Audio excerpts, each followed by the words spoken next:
Good afternoon and welcome to the Standing Committee's meeting for Wednesday, May 27th, 2026.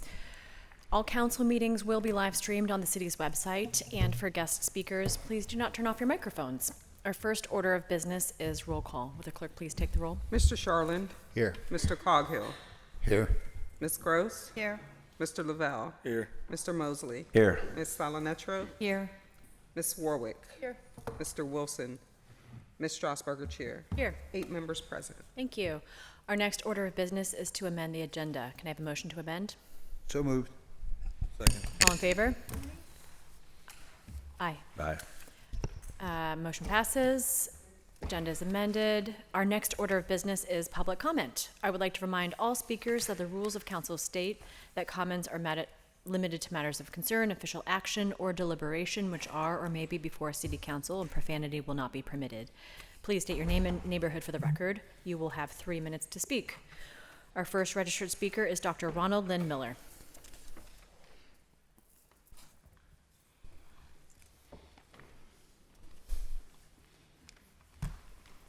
Dr. Ronald N. Miller, downtown, candidate for President 2028.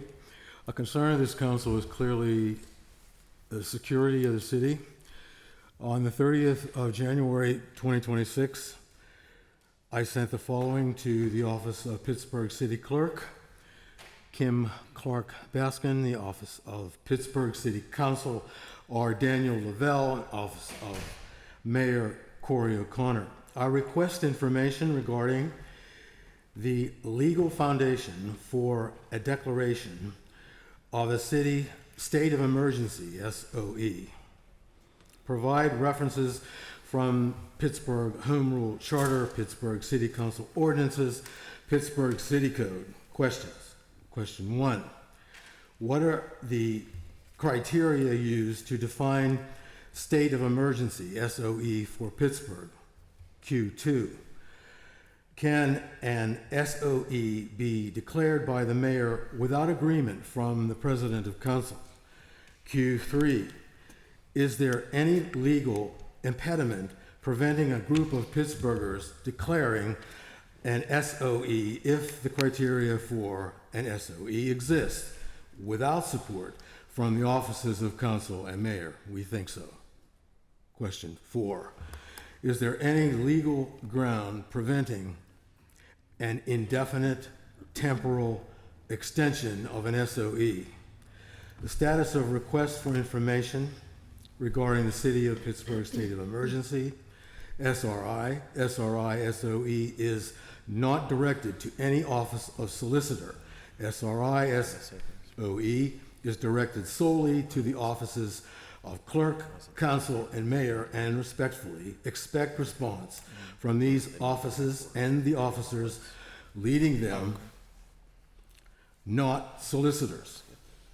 SRI SOE by RLM and the Center for Global Studies International. Interdisciplinary time frame for responses from the 3 offices, 30 days from the transmission state of the SRI. We have no response, even though we have sent a reminder to Mr. Lavelle, Mr. O'Connor. There has been no response. We find this to be irresponsible, Mr. Lavelle and Mr. O'Connor, if he's listening. And we find this also inconsistent with the Home Rule Charter, Article 8, 807, and that leads to 810. We are going to proceed for impeachment of you, Mr. Lavelle, and Mr. O'Connor.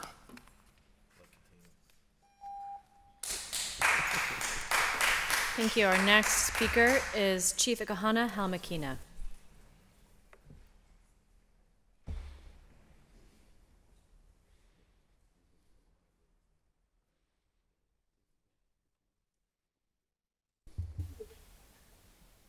Greetings and good day. My title is Chief Ikahana Halmakina, the Grand Inca of the Iroquois Confederacy of Aboriginal American People. And I myself must agree with the previous speaker who said that Lavelle shouldn't step down, impeach yourself, because you can't do right by the people's finances. Those P cards have been a problem for City Council since long before Teresa Kell Smith left. And she was conscientious and truthful enough to say, hey, let's get this right, guys. And since she's gone, I'm not sure the consciousness of the entire council is with the people. And so therefore, I'm urging more people to press for LaBelle to step down. You cannot do what you please with the people's money. It's egregious, it is wrong, and it's a breach of public trust. And you must step down to allow someone who has ethical practices that they bring to the table, because you apparently do not. And it's time, long overdue. First, Ricky Burgess. Now it's time for you to say, I'm out of here. Well, maybe you could leave with your family name intact, but I think that's already eroded away with the fact that you just feel like you can willy-nilly use the people's money as your personal bank account. And we all know that the LaBelle name, you could have wrote that check yourself. But no, you was in the piggy bank of the people and using the people's money for what you please, and it's wrong. And you know it, but you seem to be very comfortable. As Rick Earl interviewed you, and you seem like you was in your comfort zone, LaBelle. Shame on you, using the people's money to do what you want. Yeah, it was a noble act indeed, but it was unlawful, and it was wrong of you to use and abuse the people's finances. You are a fiduciary. You have a fiduciary responsibility. Not fund any campaign that you want to fund with the people's money. And you should just step down, LaBelle. Your time is over. Give it up. You had a good run. Now it's over.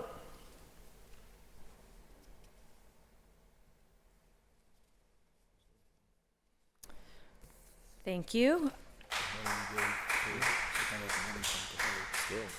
There being no further registered speakers, we will now take comments from those in the audience wishing to speak. You can state your name and neighborhood for the record, and you'll have 3 minutes. Hi, I am Lori Kolchinsky, the General Manager of Republic Services. Republic Services acquired the Pittsburgh's primary recycling facility in February of 2025. We currently process all of the city's residential recycling. Over the last 12 months, this facility has reduced city expenses by $1.2 million through commodity rebates. This proposed rezoning would make it virtually impossible to innovate and enhance this critical city infrastructure. There is continued misinformation about our operation. We have been described as always being a problem or a bad operator, but that is far from the truth. Since we took over this operation a mere 15 months ago, we have spent $4.2 million upgrading the facility. We've cleaned the exterior of the property. We've addressed rodent elimination. We've installed fencing and new garage doors. We've upgraded the road and entryway. We've replaced outdated equipment.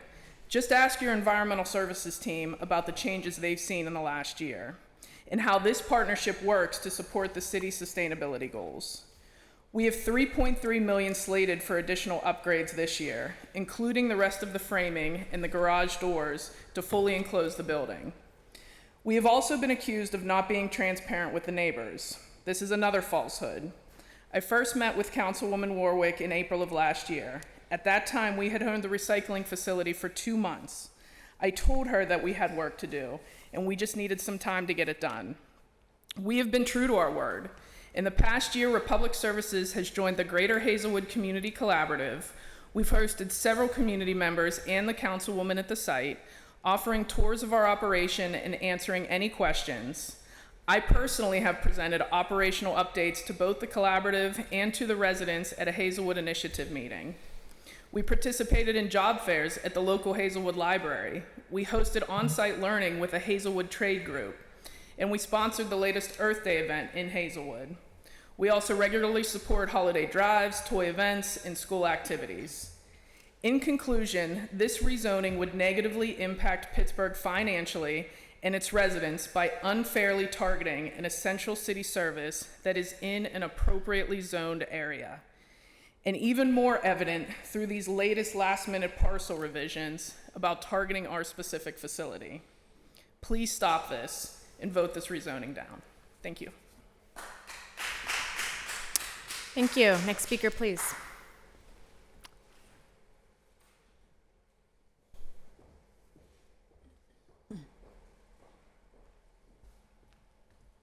Hello, my name's John Ashbridge. I work with the Allegheny Valley Railroad. Just wanted to note, this is the first time that we've seen this amendment to the rezoning, so we really haven't had a chance to go through and really understand, which parcels, which railroad parcels may or may not be, included or excluded. So, we'd just like the opportunity to review that. Really appreciate your time. Thank you. Next speaker, please.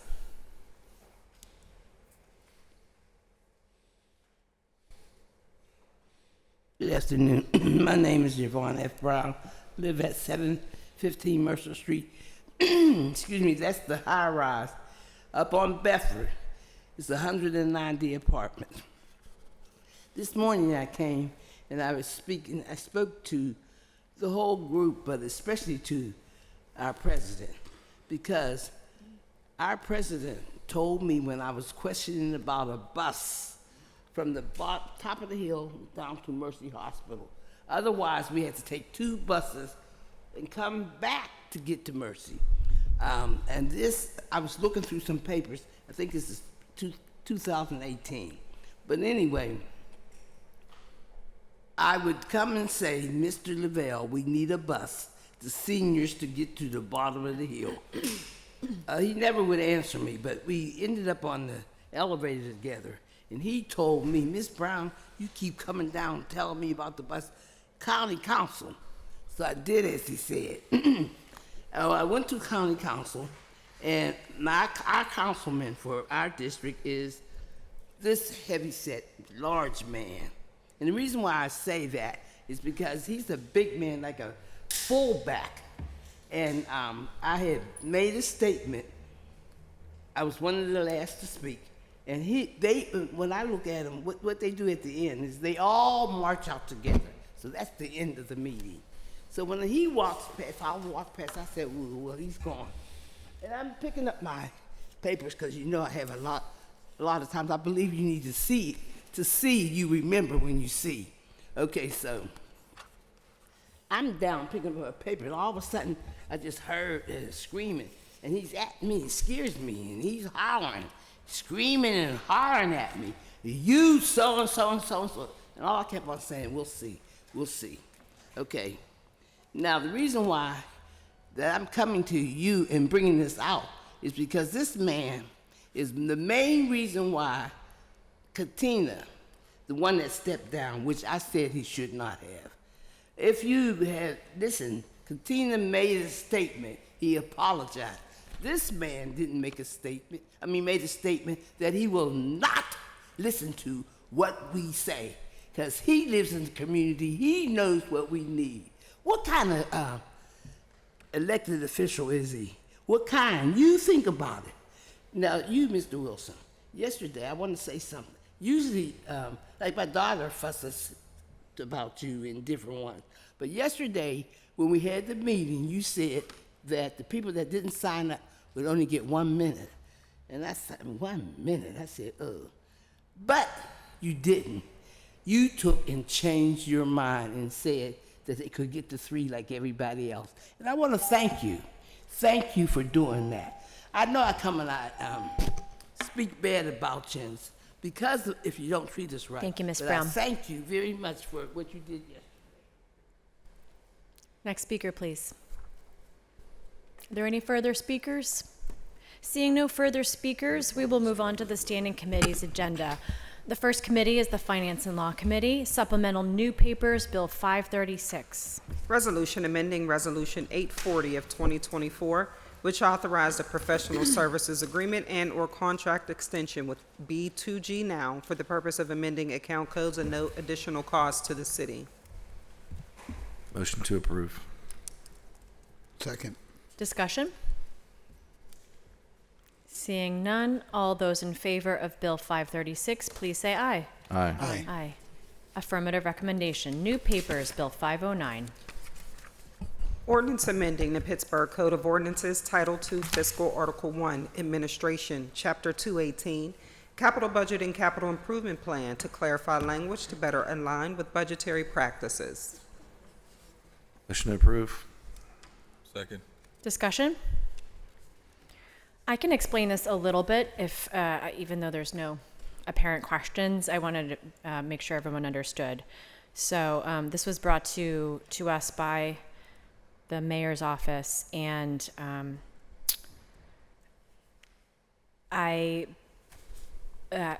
when we typically currently when we are approving a new grant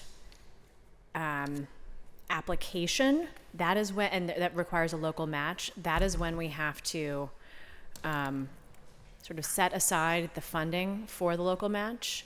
And then regardless of whether we get the grant or not, that money is frozen until that is at that point. This is changing it so that upon awarding of the grant, that's when we would have to allocate and kind of freeze the local match and apply the local match. I'm not using the exact right language here, but wanted to explain it in plain terms. And so this is changing the timing of kind of allocating the money for the local match upon the award of the grant, not application of the grant. And because in practice what is happening is when we're freezing that money, when we're allocating the money kind of at the time of the application of the grant, it is it's money that then we can't use during these very tight financial times. This will still allow the city council to approve the grant award and approve the local match. It's just changing the timing of that upon awarding of it. It's also not changing anything about notification of grant applications. We will still get the weekly notice of grant applications. So this is just during, again, very tight financial times, allowing us the flexibility to move money around and not have too much that's frozen just because we're applying for an award, a grant award that requires a local match. So, Councilmember Warwick. Yeah, I was under the impression that oftentimes when a local match is required, that we need that the entity, whether it's PennDOT or whatever, needs to have that confirmation up front that we have the local match. Would you like to call Sure. experts to the table? Yeah. Yeah, they're here to speak. I don't want to call on your behalf, Yeah, but sure. yeah, I don't have the answer to that.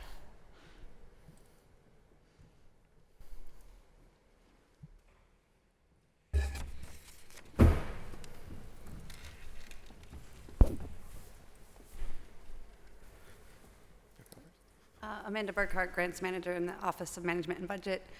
Yes, generally they do require a financial commitment letter, but we just indicate that we would include it upon award if awarded. Like we would include it in the budget if awarded. But again, I mean, and maybe I'm wrong, but I thought that it was actually, like, for example, with Green Light Go grants, that when you know that you have the match, that your candidate, like your chance for getting the grant is significantly higher than if it's unclear whether or not, like your chance of I mean, is that's my understanding from Domi. I don't know. Yeah, so generally, like there's general pots of funds that we could use. You know, like a lot of times for the trail funds, we use paving, match. You know, that's just general paving budget line items that we can point to. And like if we get awarded the Green Light Go awards, then we point to, you know, the intersection upgrades line item in the budget. So we have the money there. Apologies, can you move a little closer to the microphone? Thank you.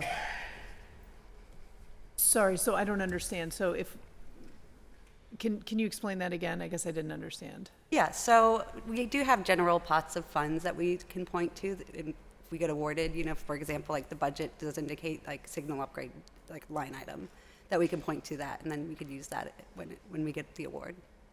We're just not tied to that specific intersection. But see, so I guess I'm not sure I understand, because in the budget process, so for example, right, like I think last year we set aside in the budget I mean, for Green Light Go, just for example, right? We set aside in the budget the match for the Green Light Go grant for Mifflin and Interborough. And my understanding is that because we had that budgeted, that match set aside, that improves our chances of getting the grant. Because we have budgeted for the match. Yes. So with Green Light Go, it's a different scenario, and the majority of the grants that we actually submit are budgeted already. So like 90% of the grants that we submit are already budgeted in the budget. So we can point to that line item and be more successful there. But then I don't understand what this legislation is. So the legislation is just not requiring us to assign job numbers and freezing funds to projects that may or may not come to head. If I can interject on Yeah, that. sure. So during these applications, we are demonstrating to the awarder of the grant, we do have the funding available. We're just not getting down to the absolute. Here's the exact count of, let's say, a local match of 50 grand is required. We're not saying here's the account string, the job number with that 50 grand. We're showing we have the funding available to meet this, but by essentially enumerating the exact, like, non-fungible 50 grand that we would use, we've essentially frozen that money that we can't use in other day-to-day operations throughout the term of when we're waiting to hear back about the grant award, or for some of the larger ones that we then wait a year or two until we actually receive the award. There are, my understanding, and correct me if I'm wrong, there are larger programs like, I think some from HUD and PennDOT, ones where we typically see bigger awards that could be coming to the city. Some of them do, just as the nature of a programmatic requirement, require proof that the legislative branch has approved that match coming, but that's not the case for every grant, especially some of the smaller ones that we're constantly going after and to stay competitive with, where we have to respond pretty quickly to get applications in sometimes.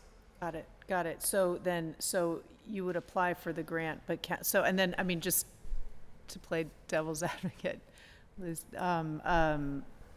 what if we get a grant and then council's like, no, we don't, for something, I don't know, something that we don't want to. Yeah. I mean, it would be similar to now, just we're sort of just changing the order of operations. Right now, there were, for example, resolutions on today's agenda for the regular meeting of council approving us identifying very specific pots that we would use for this money, very specific line items. If council voted that down, it would essentially have the same effect. We then can't pursue it further. It would just be changing the order of operations of when council takes that exercise. On top of that, if we do win a grant award and then try to identify a pot of funding and council were to say, while it's on the table, no, we don't want to use that account, we want to use a different account. Council has that power now, and council would have that power if this amendment is adopted as well. Council's power is not diminished, it's just really a change in the order of operations to keep funding flexible while we wait to either hear about the grant award or actually receive the funding. I mean, so I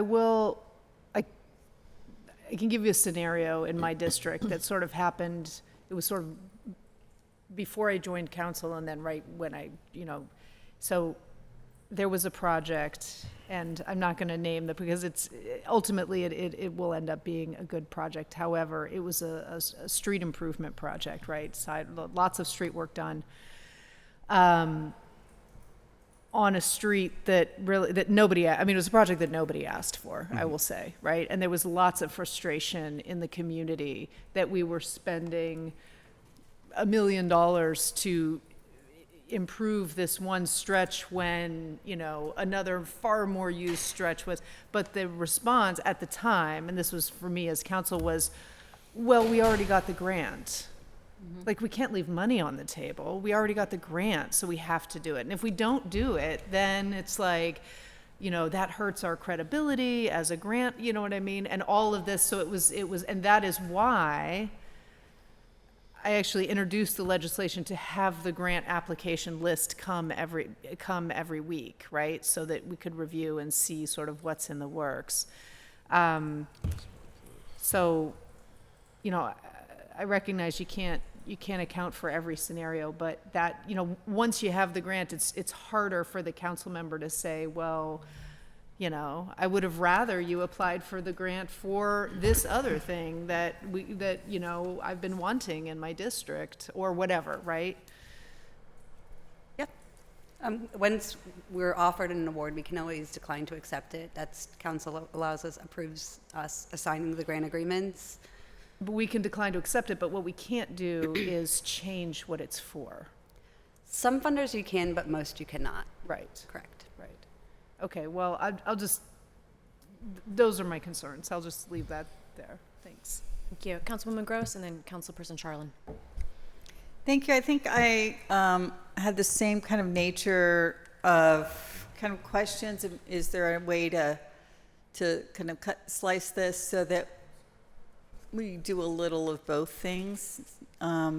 So very similarly over the years, right, we're very appreciative to get grant seeking, right? We're always like, yes, thank you for the outside money. We really, really, really need it. And we could, you know, we've tried to expand the capacity of the grants management office and, you know, are trying to make sure that we're not neglecting to apply for grants that might be out there, those kinds of things. So it's very welcome money. But on the other hand, it is also true that sometimes the public is in the dark about what an administration is aiming for projects, and then maybe even opposes them. And so that's a waste of everyone's time and energy and effort. If we could align these things better, it would be better. And having it on the agenda, because we don't know everything, we can't catch everything, like having it on the agenda earlier in the public's eye helps us, you know, that transparency happens earlier in the process. But on the other hand, I totally get that we don't want to have funds frozen in a JDE line for sometimes this is very long grant seeking cycles, right? And we need them to be fungible. We need them to be able to move. So did I hear you say that 90% of the grants have their money allocated in the budget? Mm-hmm. So of the volume of dollars or volume of applications, kind of like where's your 90%? The volume of applications. Because some of it are like the big tip grants or something, right? It's like SPC and it's bridges and it's huge. And we vote basically, and the public knows about those projects line itemed in the capital budget process. Yeah, cool. And then, so some of the other ones, like I had one in my district as well, and I talked to the administration about it because I was like, oh, the administration has set aside match money for the C2, P2, and I honestly can't remember. Are they DCNR, DCED? They're like community conservation or something. And, you know, we don't know if we're going to get that grant or not. We know that it's a project that's had like years of community process around, and it's great timing, and it'd be great if we get it. So we know that it's kind of like almost a community-driven application, working with the planning department, all that kind of stuff. So we know that that's not problematic. And then, so then the question is, well, do we really have to have that money, JDE number, set aside if we don't? I'd be interested to know whether, like, if you say 90% of the dollars kind of are voted on already in the capital budget process, how big is the 10%? Like, is that $100,000 a year? It's more than $100,000. Yeah. So generally, we run into projects that aren't in the budget when we're looking at long-term federal opportunities. You know, so opportunities that aren't going to hit for 2-3 years that we wouldn't even find out about. So that's what we're looking at. So those are generally a larger number than like the smaller state grants that we receive, but it's just a very small portion of the amount of grants that we have. Yes, I'm wondering like how to do both. So if those sound like they are larger amounts, but they weren't already discussed, and the public may not know that you're applying for that project.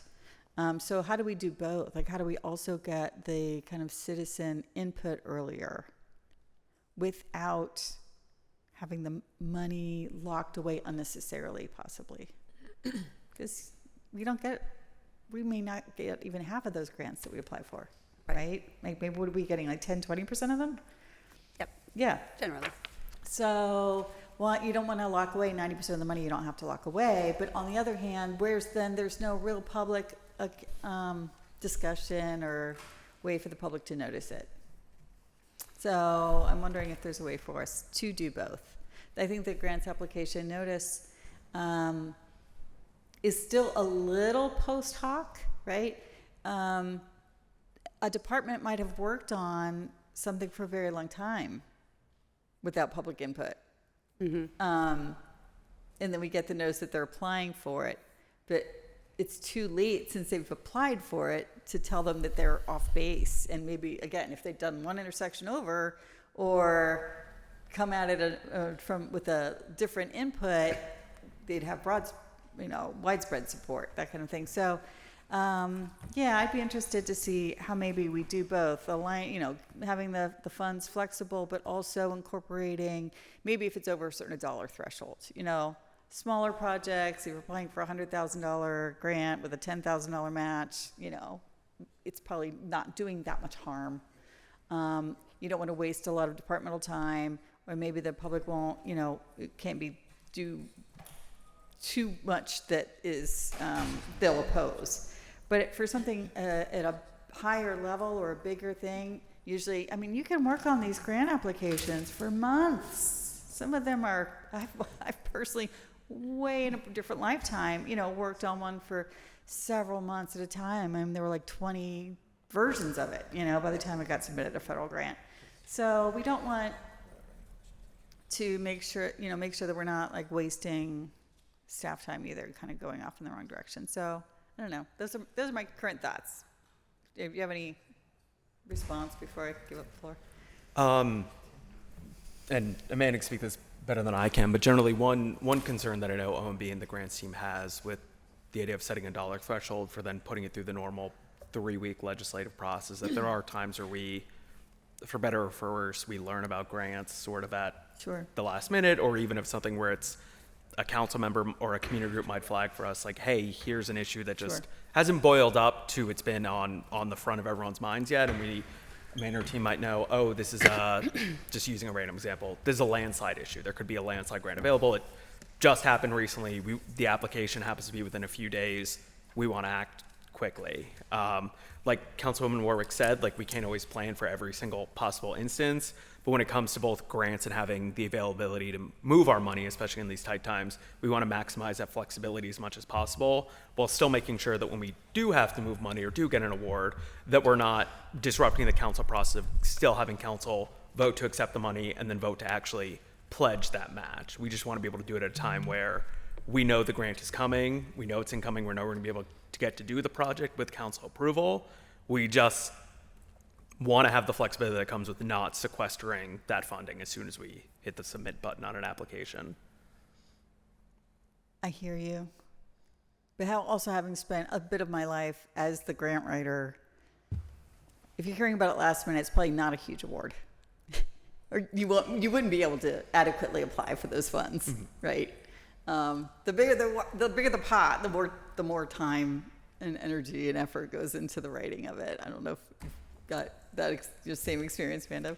Yeah. The bigger issue there, though, is the amount of money. So a lot of times, like working with DOMI, they don't get me a budget until 3 days before the grant is due. So like isolating, like an up to number even would be difficult. So we were working on this one federal grant, and it started off at $8 million, and by the time they reworked it 2 days before the grant was due, it was now $11 million project. So yeah, well, that's still significantly more than like 100,000 or 200,000. Right. Yeah. But like, if we would have had to go through and like legislate that. Well, no, I'm not saying that. I'm just saying that there is some flag for, I don't know, some other public process or notification. If you're working on an $8 million grant, it would be better to get some ground truthing on it through the council person, or having some other legislative process that's not a JDE number, something different than what we're doing now, but still some discussion of it at the council table, because you're not working for a week on an $8 million grant. Right. And an $8 million grant is going to be a substantial project of size and public impact that will have some feedback. And it would be very hard for any city council to turn down that $8 million grant, even if the public is mad about it. So that's why put ourselves in that position? We shouldn't be doing things that the public is going to be really mad about, right? So, how do we do both, I think is still worth some time and attention. So, okay. Thank you, Madam Chair. Thank you, Councilperson Charlin.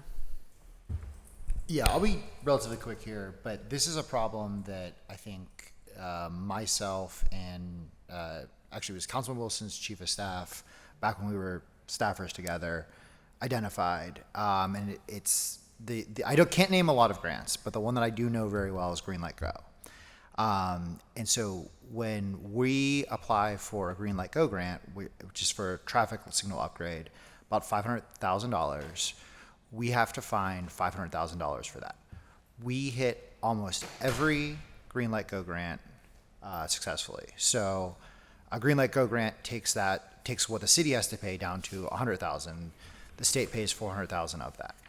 So instead of doing 5 times as many signal light upgrades as we could, we have to find all this money on the front end, and then on the back end, hopefully, and Mike and his team do the grant, and we get the money back, and we're able to receive it that way. Instead of having the community process on the front end of saying, hey, let's do 5 times as many traffic signals as we originally said we would with the money that we have, we now have to have this laborious process where we find all this money, lock up our budget, and we do less traffic signal upgrades. We have less community process about what traffic signal upgrades need to be done. It's kind of a no-brainer. We should, take this money and make it as easy as possible. And I understand that, maybe we ultimately don't want to take that money if we do receive the grant, but let's make this, especially in lean times, let's make this as efficient as possible. And I think that's what this does. So I've been looking for this for years, probably 6 years, I guess, or so. So I'm glad we're able to do this today. Thank you. Thank you. As we kick off second round, question based off of that comment. It's my understanding that, as Councilmember Warwick pointed out, there are some programs where it's not us, it's not this legislation that's impacting it. There are state or federal regulations that require, perhaps a JDE number. Is Green Light Go one of those, or is that, in that instance, will this fix that issue, or will that, I'm just curious, will that? Yeah, most funders don't require us to have a JDE number. Okay. Some funders require that we submit legislation authorizing us to apply. Other funders do not. So. Yeah, okay. And then my second point is, I really appreciate all the possible hypotheticals and the consideration of the grant writer's time here. That said, I can't think of too many instances. There's maybe one instance I can think of where we've received the dollars and it either is in opposition of what the council member wanted or what the public wants. And if it's 10% and then it's so few and far between that we're experiencing a grant award that is in opposition of what the public wants, and it's still being public, and there's still an opportunity, even it might be hard, but there's still an opportunity for the public to hear it and the council to hear it. We are the representatives. We also get the grants list every week. I feel like there is perhaps an internal policy of maybe large grants, go to the council member and talk with them, but not. I think this is fixing a critical issue and allows us the flexibility that we need in these lean times without, and the harm that this causes outweighs any potential future hypothetical harm that may or may not come to fruition of wasting a grant writer's time. I think this one outweighs the other. So those are my 2 cents. Councilmember Warwick. Yeah, I just to sort of give a little context for the grants list. That was what we were looking to address, right, with the list. So initially, I had wanted to have every grant come through council for a vote, right, for the application, and talked with the grants team. And it was that is not, right, that's just too onerous, right, that would just clog up the process, which is already has some tight timelines as it is. So that was kind of the compromise solution was the weekly grants list. And I will say, I look at it, maybe not every week, but I look at it frequently, and it's a very helpful list, not only for just kind of seeing what we're applying for, but also for if there's something where there's like a TBD and you know of something in your district, being like, hey, you know, here's an if you're still mulling this one over, you know, this is something that I've got in my district or whatever that could be a good fit.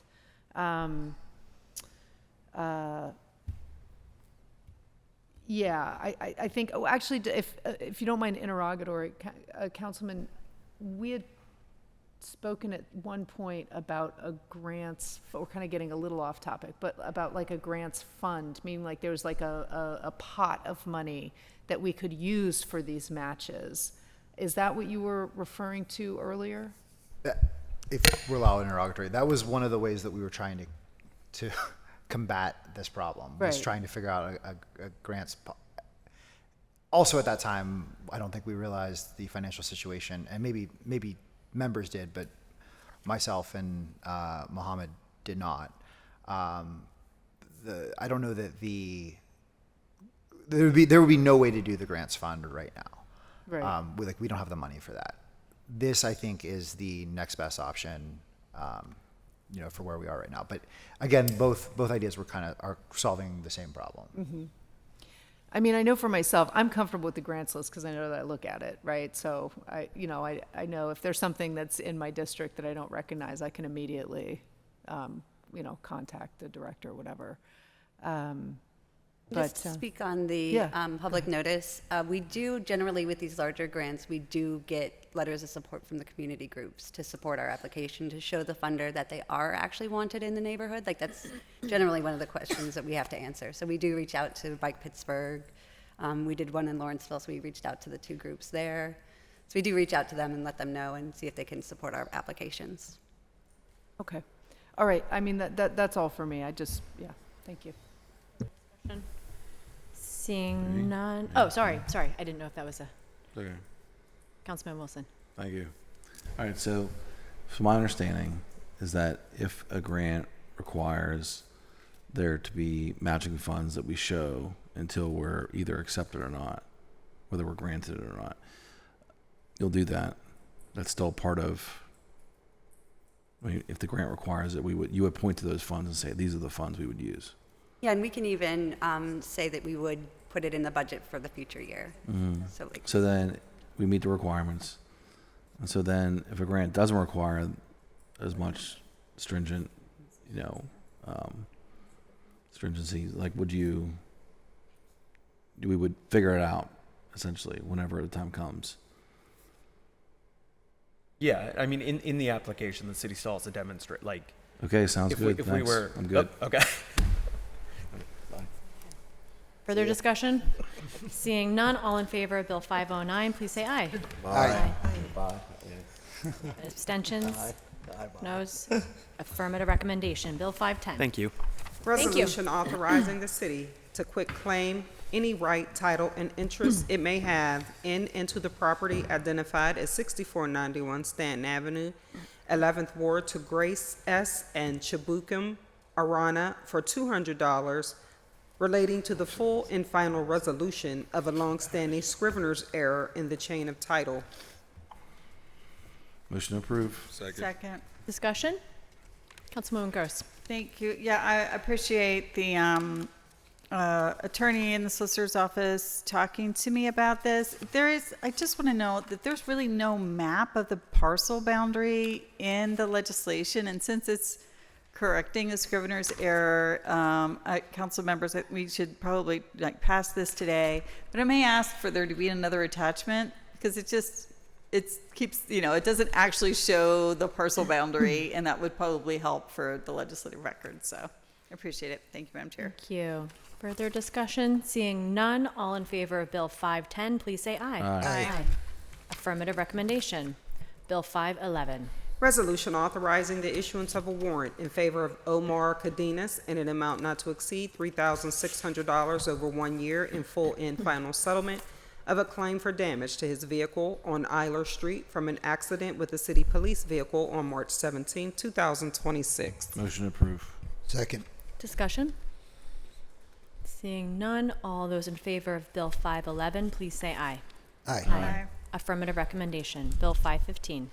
Resolution amending Resolution 747 of 2025, which authorized the mayor and the director of city planning to extend a professional services agreement with Bromberg and Associates LLC for effective communication services by exercising the contract option to extend the term for 6 months and by increasing the total spend by $120,000 for a new not-to-exceed amount of $778,976. Motion to approve discussion.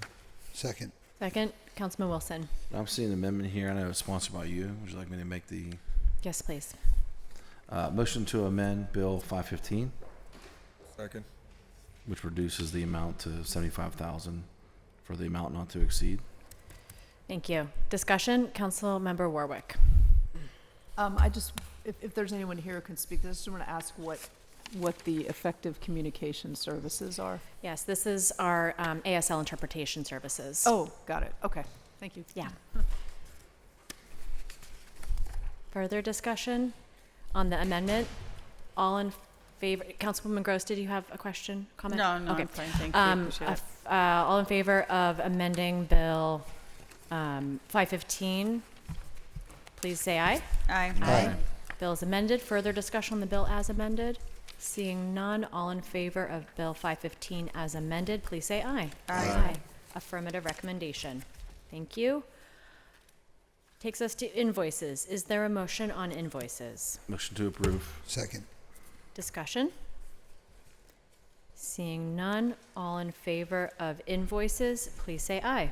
Aye. Affirmative recommendation. That takes us to P cards. Is there a motion on P cards? Motion to approve. Second. Discussion? Seeing none, all in favor of P cards, please say aye. Aye. P cards are approved. That takes us to Public Safety and Wellness Committee chaired by Councilman Coghill. Bill 499, resolution authorizing the issuance of a warrant in favor of Common Plea Catering in an amount not to exceed $16,450 for catering services during the NFL draft operational period. Motion to approve. Second. Discussion?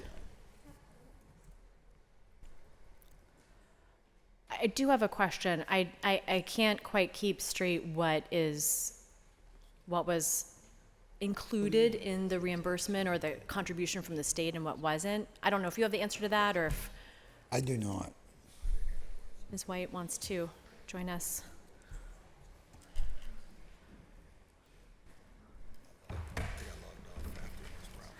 Good afternoon. My name is Takina White, Assistant Director of Public Safety. So we received $2 million from the state for reimbursement for local spending for the NFL draft. Does that cover this? So we submitted, and then we will be the practice is that we will be reimbursed at a later date, yes. At a later date. But this is not somehow outside of the boundaries of what will be allowable. This is actually a part of it. It's a part of it. it. We submitted Okay. it a couple days ago. Okay. So assuming this will be reimbursable. Yes. Okay, great. Thank you. That was my question. No problem. Thank you. Any further questions? Seeing none, all in favor of Bill 499, please say aye. Aye. Affirmative recommendation. Bill 500. Resolution authorizing the mayor and the director of public safety on behalf of the city of Pittsburgh to enter into an institutional review board authorization agreement with the University of Pittsburgh, allowing the University of Pittsburgh Institutional Review Board to provide oversight of research conducted by the Bureau of Emergency Medical Services in partnership with the University of Pittsburgh at no cost to the city. Motion to approve. Second. Discussion? Seeing none, all in favor of Bill 500, please say aye. Aye. Aye. Affirmative recommendation. Bill 501. Resolution adopting the Allegheny County Hazard Mitigation Plan as the official hazard mitigation plan of the city of Pittsburgh. Motion to approve. Second. Discussion? I am full of questions today. I do have a question about this if someone is able to come to the table.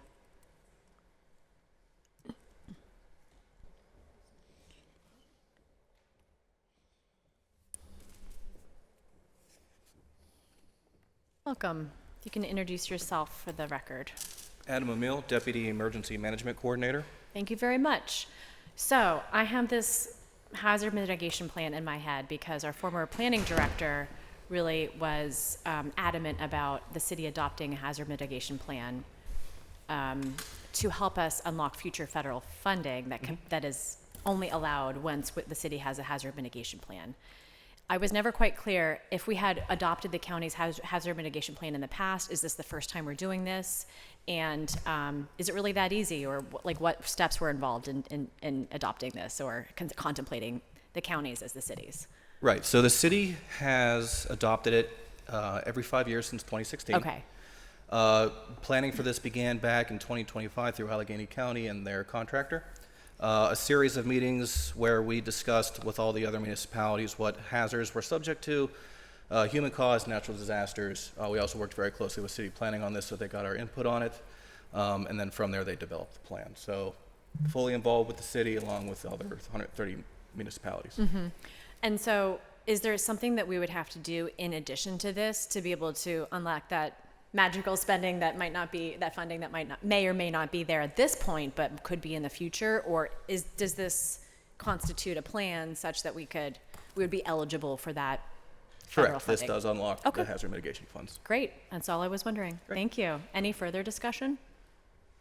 Seeing none, thank you very much. All in favor of Bill 501, please say aye. Aye. Affirmative recommendation. That moves us to Public Works and Infrastructure Committee, chaired by Councilwoman Salinetro. Deferred papers, Bill 300, resolution providing for the issuance of a warrant in favor of A. Felino Construction, Inc., in the amount of $481,320 for the purpose of emergency snow removal at various locations, and providing for the payment of the cost thereof over 1 year. Motion to approve. Second. Discussion, Councilwoman? Yeah, can I have Director up, please?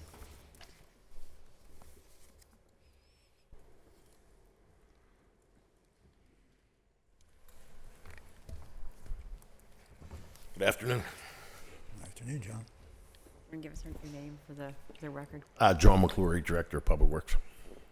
John, I've been holding this particular invoice for a little while here while we received some backup in addition to the blanket invoice they sent us. Were you okay with what they sent and they backed up? You can approve to attest to that that's what they did? Yes. Okay. Yes. That's the only question I had. Thank you. Further discussion? Seeing none, all in favor of Bill 300, please say aye. Aye. Aye. Affirmative recommendation. Thank you very much. New papers, Bill 507. Resolution authorizing the mayor, director of the Office of Management and Budget, and the director of the Department of Public Works to enter into an agreement or agreements with the Environmental Protection Agency for the purpose of receiving grant funds from the Solid Waste Infrastructure for Recycling Grant Program in the amount not to exceed $1,666,217 to revamp our curbside yard waste collection program. Motion to approve? Second. Discussion? Seeing none, all in favor of Bill 507, please say aye. Aye. Aye. Affirmative recommendation. Congratulations to all involved. Bill 508. Resolution providing for a reimbursement agreement or agreements with the Pennsylvania Department of Transportation for costs associated with the construction phase of the West End Trolley Trail project and providing for the payment of the cost thereof not to exceed $1 million, reimbursable at 80%, and a municipal share of Commonwealth incurred costs at a cost not to exceed $4,000. Motion to approve? Second. Discussion? Seeing none, all in favor of Bill 508, please say aye. Aye. Affirmative recommendation. Bill 516. Petition from the residents of the city of Pittsburgh requesting a public hearing before City Council regarding maintaining Serpentine Drive in Shenley Park as a pedestrian and bike-only throughway. The petition is valid in accordance with the Home Rule Charter. Motion to approve. Discussion? Second. Second. Discussion. Councilwoman Salinetro. I'd like to call for a public hearing under the request made by the city residents for Serpentine Drive. There a second? Second. All in, Discussion? All in favor of a cablecast public hearing, please say aye. Aye. We will, it has, I believe, been scheduled, so Has it it is really? on the calendar. Okay. And is there was further 2 of them, discussion yeah. on Bill 516? Okay. Authorize 2 of them. Seeing none, all in favor of Bill 516, please say aye. Aye. Affirmative recommendation. That moves us to Land Use and Economic Development Committee, chaired by Councilman Wilson. Supplemental new papers, Bill 544, ordinance amending and supplementing the Pittsburgh Code of Ordinances, Title 7, Business Licensing, Article 9, Amusement Businesses with a new chapter, Chapter 774, Licensing of Mechanical Amusement Devices. Motion to approve discussion. Second. Discussion, Councilman Wilson? Now defer to the bill sponsor. Thank you, Councilman. I appreciate that, and thank you, Madam Chair. First of all, I want to say I apologize. I've not had the opportunity to speak to each and every member yet regarding this. We did touch on it a little bit when we were up in Harrisburg and got to speak to some of the state officials on it, which was helpful. And but we will have plenty of time to go through the ins and outs of what I'm proposing. So I want to begin with saying I first started to entertain introducing this during the time when we were proposing a property tax. I wanted to look for, this was to me was an alternative to property tax. It was no secret I was against raising our property taxes. However, I will say, you know, after learning more of the situation we were in, I believe it was the right thing to do. And wasn't fully informed as to our financial difficulties at the time, but I believe that was the right thing to do. And so in doing so, and as the public knows, we passed, 20% tax hike on our property. Since then, we found out we received a really transparent and realistic look at our financial situation through the administration, which I thank them for. I think at least now we know where we stand. So I decided that we needed to also move forward with this as well, because we need to generate more revenue for the city of Pittsburgh, especially when we look back at the facility usage tax, known as the jock tax, that we lost millions of dollars a year on.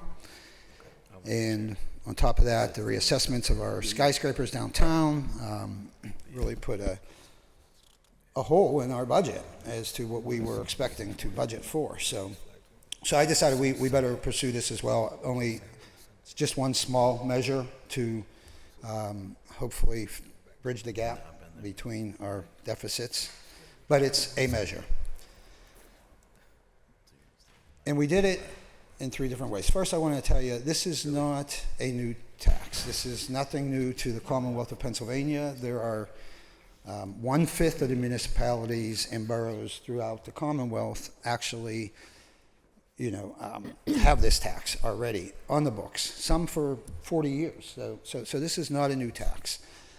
What I liked about it, and the reason why I pursued it initially, was the fact that it is not on the backs of the homeowners. I never like to raise taxes, but again, we may not be large in population, but we are large in expenses. It costs a lot of money to operate the city of Pittsburgh, whether it's our public safety, public works, bridges. We can go on and on. We have big ticket items that we need to finance for. Last year we ran a deficit. The first quarter projections for this year tend to point to us running a deficit again this year. So my goal was to get this in place, something that we all agree with and can work on, so we could budget for it next year in 2027. Because if we go 3 years in a deficit, I think that triggers the state is allowed to come in and declare us bankrupt and take over our finances, which I don't want that, and I know my colleagues don't want that. I know the administration doesn't want that. So this is just one small measure. It is a tax. It's not on the property owner, but it's effective. We guesstimated, I will say, and it's hard to figure some of these things out, and a lot of these things will be vetted out as we move forward with our conversations. But $2 to $3 million of possible revenue for the city of Pittsburgh. That's our best guess. We did it in 3 different tiers. Tier 1 would be skills games. That is poker machines, the fruit machines and things of that nature. Tier 2, now that would be taxed at $1,000 per unit. So I don't know about you all, but I see them everywhere, right? The demand is there. They're obviously making a lot of money from these skills games. I have people have garages set up with skills games in them, and so we're going to put initially $1,000 tax or fee, however you want to phrase it, but it's a tax, and it's actually a privilege tax to have this machine per unit, excluding obviously the casino. They're exempt. Tier 2 would be the claw machines with the animals, or really any machine that you really get prizes for. That would be set at $100 per unit. Tier 3 means dartboards, jukeboxes, pool tables, pretty much anything you plug in. And that would be a very modest $10 per unit. So if you have 4 of these games, it's $40 extra to you a year, whether you're a restaurant or a bar or whatever it may be. So it's a very modest $10 there. I'm going to need to hold it for a public hearing today, but I did want to just bring you up to date as to why and how I got to the point I'm at. I know I've talked to many of you about this in the past, but not in depth.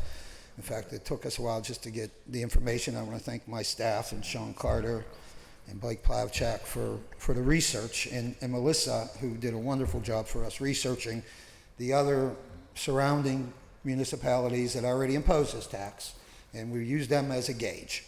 And of those, I will tell you, we took statistics from Avalon, Blonox, Brentwood, Scott Township, Wilkins Township, and I believe Elizabeth Forward. And to the best of our ability, we came up with a formula that we thought would, gauge what revenues the city of Pittsburgh would gain from this. It's not exact, and there's a lot more research to be done, but it's a starting point. And through that, we came up with an estimation of about $2 to $3 million per year annually. I tend to think it's going to be more towards the $3 million, but again, we have to do some more research to figure that out.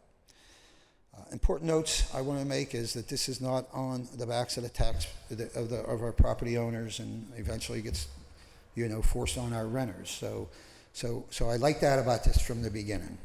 I stepped back from it a little bit once we approved the property tax, again, which I'll admit that at the time I didn't feel like we needed, but now having a more clear picture and transparent picture from the administration, I believe that we're forced to do that. And I believe we're forced to look at avenues like this, revenues like this. Doesn't mean I want to tax our way out of things.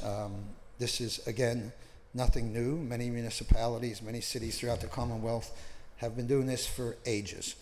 We had a conversation with our law department. There was no immediate red flags that our law department threw up, but those conversations will continue. And I'll open it up to other members, but I just want to say, between now and the public hearing, we wish to coordinate and consult with, number one, council members. Okay, I will meet individually or as a group or however to get your thoughts on it and to make sure our T's are crossed and our I's are dotted so that we get to the point where we can implement this.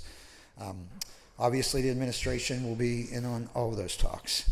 We have to bring PLI in because there's going to be an enforcement measure that we have to figure out, and they're going to help. We're going to all just have to put our heads together and figure out how we're going to do that. In the finance department. So over the next 3 or 4 weeks, I hope and plan to sit with all council members first, the administration, and anybody else pertinent to this in implementing this. We could amend as we go. Nothing is concrete here. Nothing is finite. We put the amounts on it, judging by what the market dictated. The market dictated skills games were everywhere, basically. We didn't want to hurt the people, with the dartboards and the pool tables or impose a big tax on them. I think that's very modest, $10 per unit. And again, I don't like to impose any taxes, but I think we better figure out a way for additional revenues for the city of Pittsburgh. On top of taxes, of course, we have to look at our spending. We have to look at, maybe not hiring through attrition when people retire, if we can get through with a leaner workforce. There's many ways. This is just one. I just want to reiterate, this is just one small way that I feel we can be financially solvent here in the end. So with that, I will take any questions as to the point where I'm at with it from any council members. But again, we'll have to hold for a public hearing, so there will be no vote on it today. But with that, I'll turn it back to you, Madam Chair. Thank you. Councilperson Charlin. Yes, so I'm excited about any opportunity we have for new revenue. I think this is generally like an idea that we should explore. I'm trying to figure out if my friends will save money or spend more money if we start taxing their touch tones. But I will, I do want to explore that a little bit more. I actually have a call into some of the bar owners to understand a little bit of the dynamic of that.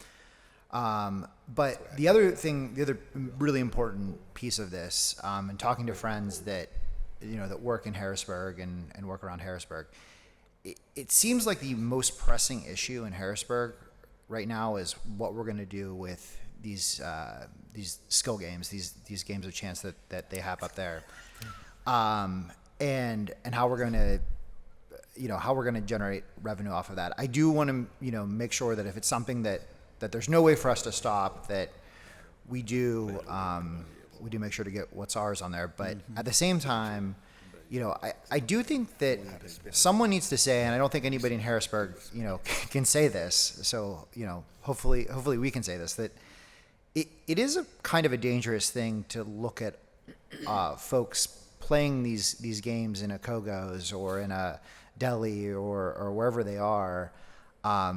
People aren't. This is not like a night out at the casino. This is this really is a tax on an addiction, and it's a really kind of a sad thing when we see that happen, see that exist in a space like that. If you watch as much local news as I do, you saw how heated the election got in the primary here between some of the folks running for for the Senate seat outside the county. It was truly a proxy war between folks that believe that we should have more gambling available to you at every gas station through in the state, and folks that believe that we should have more gambling on your phone. That's really what we were watching when we're seeing that, and it's not a fun thing. This isn't like a night out with friends and playing a little blackjack. This is really a scary industry that we've got there. So I do want us to have some caution as we talk about this. I mean, I would like to tax it out of existence if we have the opportunity to do that, but I don't think that's within our power here. But excited to see what this entails, and thank you for moving forward with this. Appreciate it. Thank you. Further discussion? I appreciate the way that this is written so that it's very clearly, not exceeding our jurisdiction by creating a new tax. It's a fee, right? So these are fees on the various types of amusement, of mechanical Actually amusements. would be a privilege tax. Oh, okay. So it is a tax. It Okay. is a tax. But it was within the jurisdictional Yes. powers that we That's have. right. That's Great, right. great. And excuse me, I don't, Yeah, no, it's fine. proceed. But, yeah, and we took the model of, again, 1/5 of the entire Commonwealth, cities and municipalities already impose this tax. So, again, this is really nothing new. We looked at it and kind of tried to conform it to what we feel the city of Pittsburgh will benefit in revenue by. But yeah, the precedence has been set. And again, I don't want to get ahead of our law department, but our initial conversation was, that they don't see any real red flags. They want to talk to us about some of the things, and there's going to be a lot to talk about, moving forward. But so yeah, we're in compliance. Thank you. Councilmember Warwick. Yeah, thank you, and thank you for introducing this. Any way to increase revenue is, something I think we should all support. just for because I did hear from a few of my local small bar owners, right, bar and restaurant owners who were very worried, like, what, our pool table, you know what I mean? Like, we're barely getting by on just our pool table or our dartboard.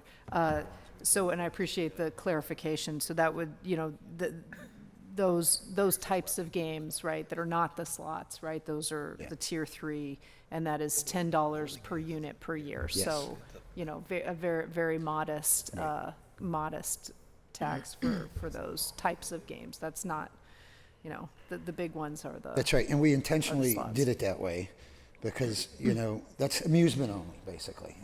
The second tier would be if you win a prize and, the claw machines and, other machines like that.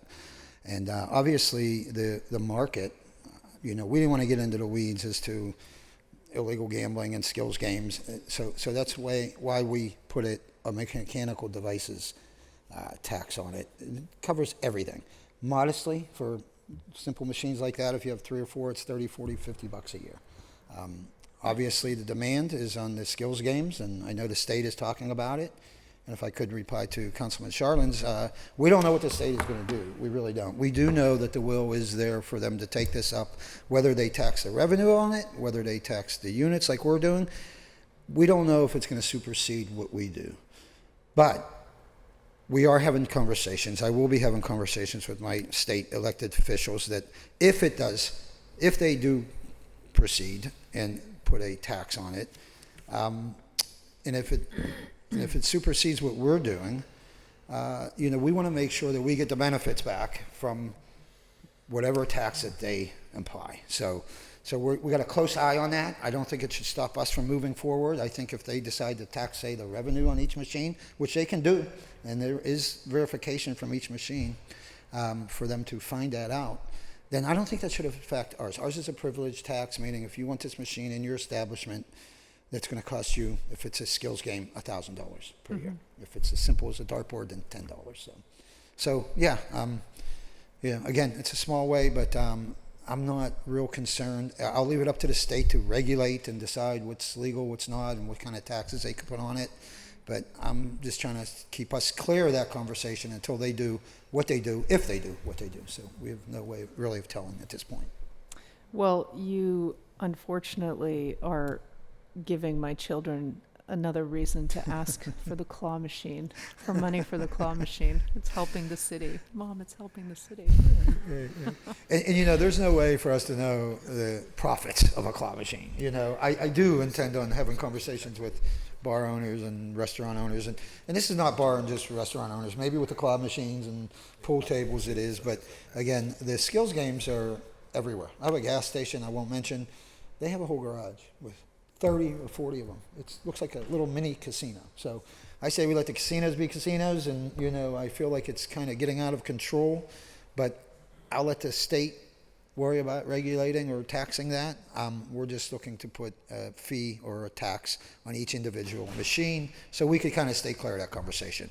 If what the state does changes that, then we'll just address it at the time. Yeah. Any further? Sorry. Further discussion? Councilman Mosley. Yeah, interrogatory. Sure. Just a quick question. Which tier does jukeboxes fall in again? Jukeboxes would be tier number, wait a second. That would be tier number 3. That would be $10 fee. Yeah, so jukeboxes, that's really just amusement only. There's no prize. I don't know how they're making their money. I'm not going to assume they're, gambling with the skills game. So, but, obviously that's what's in demand. But this is strictly amusement. So there's no, gifts received, basically. Sure. So they would be in that category. Absolutely. Thank you. Yeah. That's my only question. Thank you. Further discussion? Is there a motion to hold for a hearing? Yeah, I'd like to motion to hold for a public hearing. Discussion? Second. Seeing none, all in favor of holding Bill 544 for a cablecast public hearing, please say aye. Aye. Aye. Bill be held. Deferred papers, Bill 1993. Bill 2025-1993, ordinance amending the Pittsburgh Code Title 9 Zoning Code, Article 1, Introduction and Establishment, Section 90203, Zoning Map, to rezone parcels from the RIV GI, Riverfront General Industrial Subdistrict, to RIV IMU, Riverfront Industrial Mixed Use Subdistrict, in the Hazelwood neighborhood of the 15th Ward, and in the 31st Ward. Motion to approve discussion. Second. All right. I'm going to hand this over to the bill sponsor. Thanks. Yeah, thank you. Motion to amend by substitution.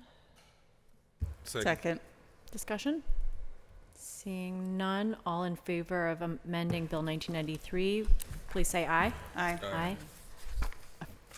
Aye. Bill is amended. Further discussion on the bill as amended? Seeing none, all in favor of Bill 1993 as amended, please say aye. Aye. Aye. Affirmative recommendation. New papers, Bill 513.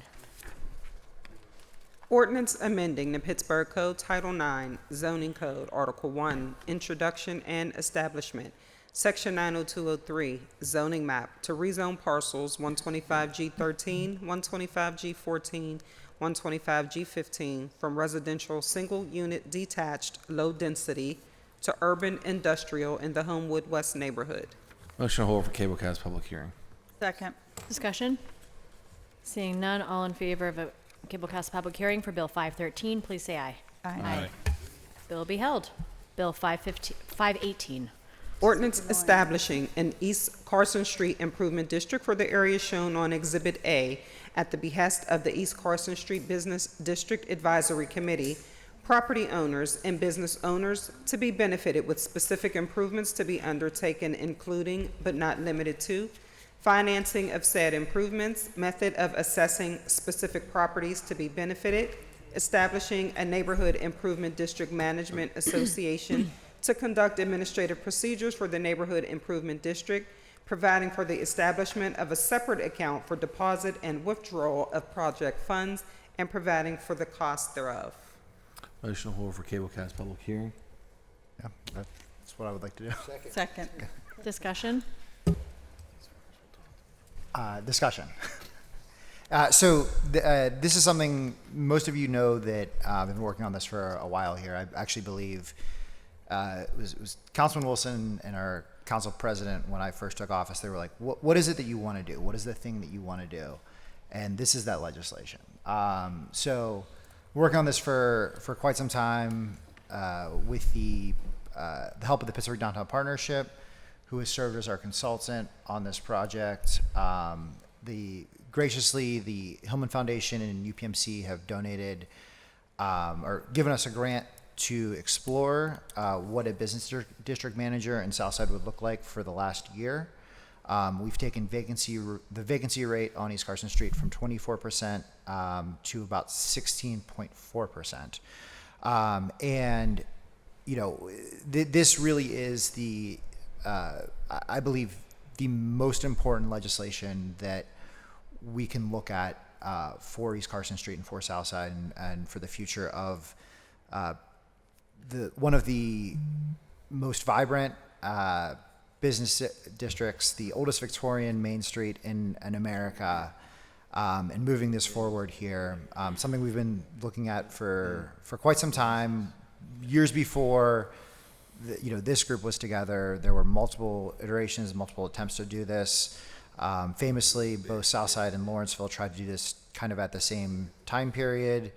And unfortunately, neither of those passed.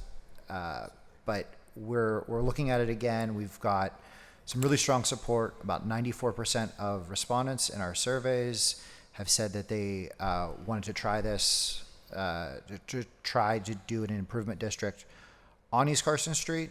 The next step here is public hearing. All of the owners that are affected, all the property owners, and all the tenants conveniently will be mailed in the next week or so. My office will be stuffing envelopes, and we'll be letting them know about a public hearing that we'll have sometime in July. And the hope here is that we can raise revenue locally on East Carson Street fund an organization that will, be controlled by the property owners of East Carson Street and be able to respond to their needs.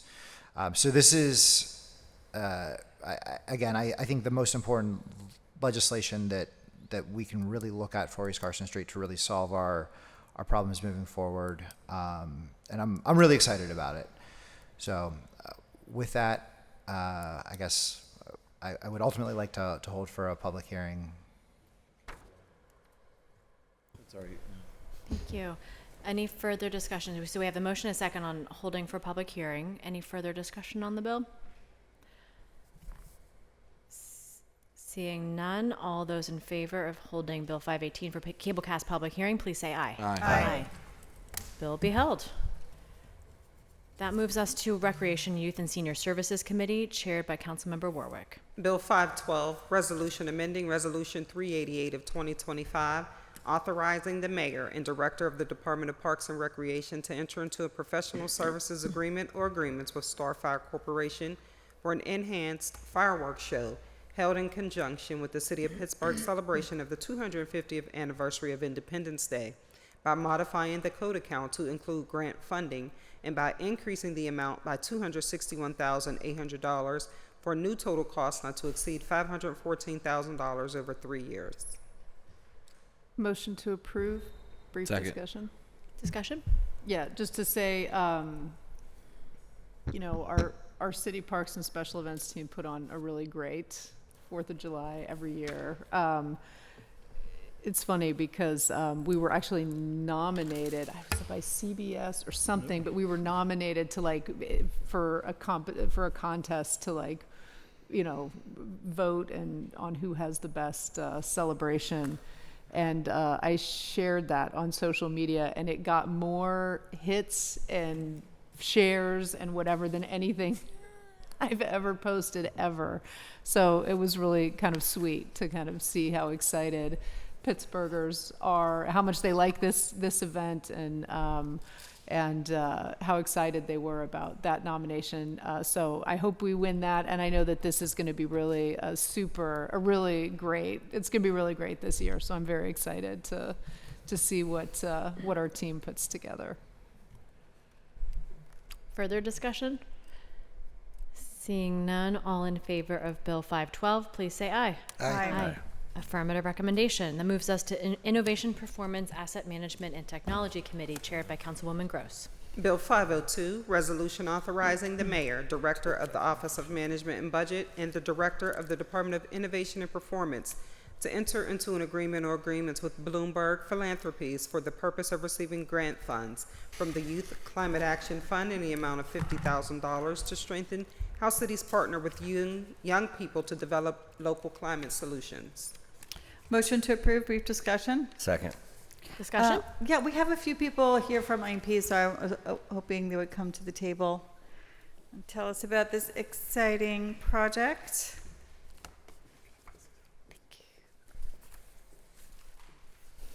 You can just have seats and introduce yourselves for the record.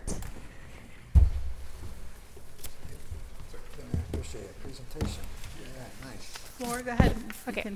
Good afternoon, everyone. We actually won the first place for the fireworks. Oh, we won. We won. Yeah, there we go. I was going to ask if it came with a financial gift, does it? I No? don't Okay. believe so, but Pay for your fireworks. Good afternoon, everyone. I'm Flor Marion. I'm the Assistant Director for Sustainability and Resilience in City Planning Department. Good afternoon. I'm Chris Velasco, Senior Manager of Digital Services and Chief Data Officer from the Department of Innovation and Performance. Sorry. I'm Andrew Hayhurst. I'm the Senior Manager of Innovation in the Department of Innovation and Performance. Great. So let us tell the public what we're looking at here. Yes, so all of us are incredibly excited about this. We won a grant for $50,000 from Bloomberg to try and engage youth throughout the city of Pittsburgh to take on some of our biggest challenges around climate and our climate action committee. So it's very exciting. I kind of laid out, I wanted to make it very simple and lay out what we were trying to look at doing, but essentially we want to go out and work with some of the bigger name, it doesn't matter, some of the groups out there that engage youth to work on climate action This just lays out we can essentially give up to $50,000 in micro grants, up to $5,000 per project, and the goal is to try and get up to 50 projects that we can have proposed out there, and then we'll create a selection committee that will decide which projects we want to fund and move forward with that. But the idea is, if we can do this quickly, we can also get additional funding from Bloomberg. That's what they said. So the faster that cities give out, they may double the amount that we give. So hopefully we want to stand this up so that in July we can start accepting applications from cohorts. Our team will go out and kind of talk through what our climate action plan is and do some human-centered design activities to get like problem solving and brainstorming from youth age 15 to 24, and then have them come up with projects that we will then fund. Well, this is great timing. We've been talking a lot about youth in the age range of 15 to 24 in the city of Pittsburgh lately. Councilman Mosley just hosted a big and thorough post agenda last week, and the public has suggested that we find more things for people in this age range to do and to feel meaningful, right? To make the projects meaningful and not just, like lip service, I think is the way it was framed. So you mentioned cohorts. Were those age cohorts, themed cohorts? What kind of cohorts are you thinking of? Yeah, I think we were trying to help kind of group them by organization, like which organizations wanted to come forward to make, resources available to their, to the youth that they already work with, and help them raise the voices of those youth to carry out activities that the youth come up with. And so in front of us, we have things like 412 Rescue or Grounded, and these are groups that work with either food redistribution or land care type activities, Boys and Girls Clubs, which are kind of more after school time, out of school time, and sports. Assemble is kind of crafting, and arts workshop, STEM workshop, Tree Pittsburgh, high school and university students. So I guess right now you're just kind of getting suggestions from the public, but then you'll be between now, which is we're almost at the beginning of June. Yes. So you basically have June. Yes. To figure out kind of how you're putting parameters on the grant requests. We're going to stand up an Engage PGH page that will then allow cohorts to apply, and we will give them resources to go out and help kind of lead these events with youth. So that's the idea, though, is that we'll use Engage PGH, like that known website, and we'll also use that page to get the applications in. Mm-hmm. So like when the students have put together applications, they'll be able to submit it through there. How soon, if someone sees this today or is watching right now and wants to get in touch with you, is the Engage page going up momentarily? It's can they reach out to one of you? Yeah, absolutely. They can reach out to me for sure. Andrew.hayhurst@pittsburghpa.gov. Well done. Might regret that. But the timeline on the Engage page, we just had our first coaching session with Bloomberg Philanthropies, and so we hope to get that up in the next couple weeks. Fantastic. And there will be some press around that once we do.